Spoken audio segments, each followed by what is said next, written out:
अस्सलाम वालेकुम। Thank you very much for clicking this video. आज की वीडियो में हम डिस्कस करेंगे डिफरेंट टाइप्स ऑफ ट्रेडर्स कि अगर आप स्टॉक ट्रेडिंग में आना चाहते हैं तो सबसे पहले आपको अपनी पोजीशन लेनी पड़ेगी कि आप किस किस्म के ट्रेडर बनना चाहते हैं। तो वैसे मार्केट के अंदर 4 किस्म के ट्रेडर्स पाए जाते हैं जिनको हम 4 किस्मों में कैटेगराइज कर सकते हैं। सबसे पहले नंबर पे आते हैं स्काल्पर्स। इनको स्काल्पिंग ट्रेडर्स भी कहा जाता है। जो स्काल्पिंग ट्रेडर्स होते हैं वो उनका बेसिकली मिनटों और सेकंड्स में खेलने वाला काम होता है। ये लोग विद इन मिनट्स मैक्सिमम 1 से 2 आवर और 3 आवर्स तक अपनी डिसीजंस लेते हैं। ये बाय करते हैं same day with in minutes और उसको सेल कर देते हैं स्टॉक को बाय करने के बाद। क्योंकि ये चंद सेकंड्स और मिनट्स में खेलते हैं इसलिए ये सबसे ज़्यादा एक्टिव किस्म के ट्रेडर्स होते हैं। इसके अलावा आप ये भी कह सकते हैं कि ये वो ट्रेडर्स होते हैं जो हाई रिस्क हाई रिटर्न पे खेलने वाले हैं। कि क्योंकि इन लोगों ने बाकी टेक्निकल एनालिसिस या फंडामेंटल एनालिसिस नहीं करना होता। इन्होंने बस ये देखना होता है कि अब मार्केट में किस टाइम पे उनको नज़र आता है कि इस टाइम जो मार्केट का रुझान है वो सेलिंग की तरफ जा रहा है तो उस टाइम बाय कर लिया जाए। अगर जिस चीज़ के लिए रीज़नेबल है बाइंग या सेलिंग के लिए, उसके दौरान ये लोग डिसीजन लेते हैं। तो ये सबसे पहले नंबर पर आ जाते हैं, इनको हम स्काल्पर्स कहते हैं। दूसरे नंबर पे जो आते हैं उनको कहा जाता है डे ट्रेडर्स। जो डे ट्रेडर्स होते हैं वो मिनट्स और सेकंड से निकल के अब वो आवर्स में खेलते हैं। इनका काम ये होता है कि सेम डे के अंदर पूरे दिन में ये लोग उसी दिन बाय करते हैं और उसी दिन सेल करते हैं। अब ये जो डे ट्रेडर्स और जो स्काल्पर्स हैं इन दोनों में एक चीज़ होती है कि ये लोग कोशिश ये करते हैं कि लेवरेज के अंदर खेलें। अपने पैसे जैसे 1000 पाउंड लगा रहे हैं या 1000 रुपीज़ लगा रहे हैं या 1 लाख रुपीज़ लगा रहे हैं तो ये ब्रोकर से कुछ लेवरेज ले लेते हैं या उनसे लोन ले लेते हैं, 10 टाइम्स कर लेते हैं, 5 टाइम्स कर लेते हैं जितना ब्रोकर उनको दे रहा होता है और फिर उस तरीके से खेलते हैं। तो होता ये है कि ज़्यादा इनके पास फिर पैसे आते हैं, उसके ऊपर ये ज़्यादा से शेयर खरीदते हैं। क्योंकि बीइंग अ स्काल्पर और डे ट्रेडर आपको बिल्कुल कुछ पैसों का प्रॉफिट होता है, ठीक है, क्योंकि शेयर उस टाइम बिल्कुल थोड़े से मार्जिन के अंदर फ्लक्चुएट कर रहा होता है। जैसे कि आपको पता है वैसे भी शेयर का अपर कैप और लोअर कैप लगा होता है हर डे, तो उन्होंने इसके अंदर खेलना है तो थोड़ी अमाउंट में उनको प्रॉफिट हो रहा होता है, लेकिन वो नंबर ऑफ शेयर्स ज़्यादा खरीद लेते हैं जिसकी वजह से ओवरऑल प्रॉफिट उनका इंक्रीज कर जाता है। लेकिन एक चीज़ याद रखिएगा, लेवरेज लेते हुए सोच लीजिएगा क्योंकि लेवरेज भी एक इंटरेस्ट है। तो अगर आप इस्लामिक शरिया पॉइंट ऑफ व्यू से सोच रहे हैं तो लेवरेज जो है बेसिकली आप इसको हराम कंसिडर करें क्योंकि ये इंटरेस्ट है। और यही लेवरेज लेने की एक वजह ये भी होती है कि लेने की वजह से ये लोग डे ट्रेडर्स जो होते हैं वो सेम डे ट्रेड करना चाहते हैं क्योंकि अगर नेक्स्ट डे पे जाएंगे तो इंटरेस्ट लेवल इंक्रीज करेगा।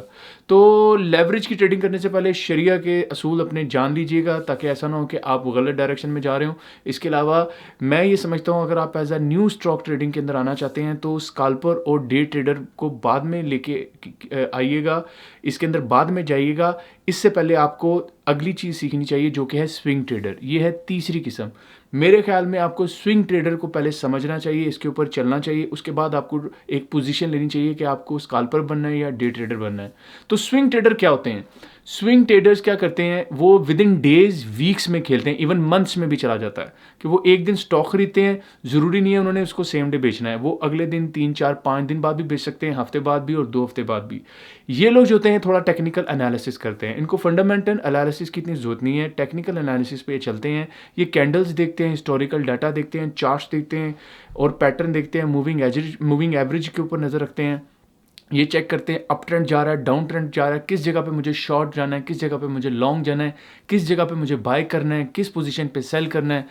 जो स्विंग ट्रेडर्स होते हैं वो उनकी कोशिश ये होती है कि विद इन डेज़ के अंदर अपना ट्रेड की जाए और ये मैक्सिमम 3 से 12 ट्रेड्स पर मंथ कर सकते हैं। लेकिन जो डे ट्रेडर्स और स्काल्पर्स होते हैं वो पर डे तकरीबन 4 से 5 ट्रेड्स कर सकते हैं, डिपेंड करता है कि उनकी अपनी एक्टिविटी के ऊपर वो कितने एक्टिव हैं। तो ये जो स्विंग ट्रेडर्स होते हैं ये रिलेटिवली इनका जो रिस्क लेवल थोड़ा सा कम हो जाता है डे ट्रेडर्स और उनकी निस्बत, लेकिन इसमें थोड़ा सा एनालिसिस इनको पहले करना पड़ता है। जिस भी स्टॉक में ये घुसेंगे पहले थोड़ा सा एनालाइज करके घुसेंगे कि उसका पैटर्न बुलिश जा रहा है या उसका पैटर्न बिरिश जा रहा है। तो इन सारी चीज़ों को देखते हुए जो एक स्विंग ट्रेडर होता है वो ट्रेड में घुसता है। तो मैं आपको यही रिकमेंड करूँगा जब आप स्टार्टिंग में ट्रेडिंग के अंदर आते हैं तो अपनी जो पोजीशन आप लें वो स्विंग ट्रेडर की लें, ताकि आप स्विंग ट्रेडर का फ़ायदा ही होगा आप at the same time technical analysis भी सीख रहे होंगे, आप मार्केट के पैटर्न्स को समझ रहे होंगे, आपको ट्रेंड्स की समझ आएगी, मूविंग एवरेजेस की समझ आएगी, आप समझ सकेंगे किस टाइम पे मार्केट में इन होना है, किस टाइम पे मार्केट पे आउट होना है। जब आप स्विंग ट्रेडिंग को थोड़ा सा समझ जाएंगे, उसके बाद अगली जो आप डिप लें, बेशक आप डे ट्रेडर के अंदर आएँ और उसके बाद स्काल्पर की तरफ जाएँ अगर आपका एप्टीट्यूड है। चौथे नंबर पे आते हैं पोजीशन ट्रेडर्स। पोजीशन ट्रेडर्स को आप ट्रेडर से ज़्यादा इन्वेस्टर लें, क्योंकि पोजीशन ट्रेडर का काम ये होता है कि ये देखता है कि कहाँ पे अपॉर्चुनिटी मेरे पास क्रिएट हो रही है ट्रेड लेने की। ये लोग सबसे पहले नंबर पे फंडामेंटल एनालिसिस करते हैं कंपनी का पी रेशियो क्या है, ईपीएस क्या है, कंपनी की लॉन्ग टर्म ग्रोथ क्या है, ताकि जब हम इसमें एक बार पैसे लगाएं तो इन्होंने तकरीबन सालों बाद निकालने होते हैं, साल बाद, 2 साल बाद, 3 साल बाद, 5 और 10 साल तक भी जाते हैं। वॉरेन बुफे एक इसकी सबसे बड़ी मिसाल है, जो कि लॉन्ग टर्म इन्वेस्टमेंट करता है अगर स्टॉक्स में करता है, ताकि उसे लॉन्ग टर्म उसका बेनिफिट निकले। तो लेकिन उससे पहले वो अच्छे तरीके से फंडामेंटल एनालिसिस करता है कंपनी का, और वो देखता है उसके टेक्निकल ग्राफ्स देखता है, सारी चीज़ें डिसाइड करता है, उसके बाद उसमें जाता है, वो चेक करता है उसकी ग्रोथ क्या है।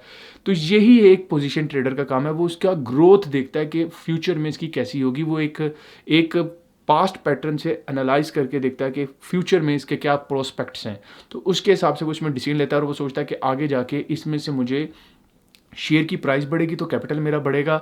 दूसरे नंबर पे डिविडेंड वो देखते हैं कि डिविडेंड्स इसके थ्रू मुझे आएंगे, ताकि मेरा थोड़ा बहुत कैश इनफ्लो चलता रहे वक्त के साथ साथ। तो ये हैं जी पोजीशन ट्रेडर्स।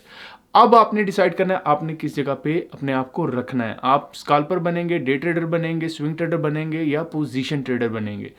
आपको जब भी ट्रेड में घुसें तो अपनी ये पोजीशंस को अपने ज़हन में रखें, क्योंकि इससे आपको फ़ायदा होगा, आपको समझ आ सकेगी कि मैंने कहाँ पे खेलना है। बिल्कुल ऐसे ही है जैसे क्रिकेट के अंदर जो ओपनर होता है उसका काम होता है स्पीडली खेलना।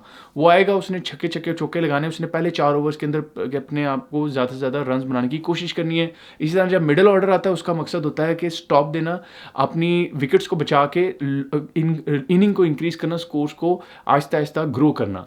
और जो एंड में टेल एंडर्स होते हैं उनका काम ये होता है कि जो मिड ऑर्डर के बैट्समैन है उनको सपोर्ट करना।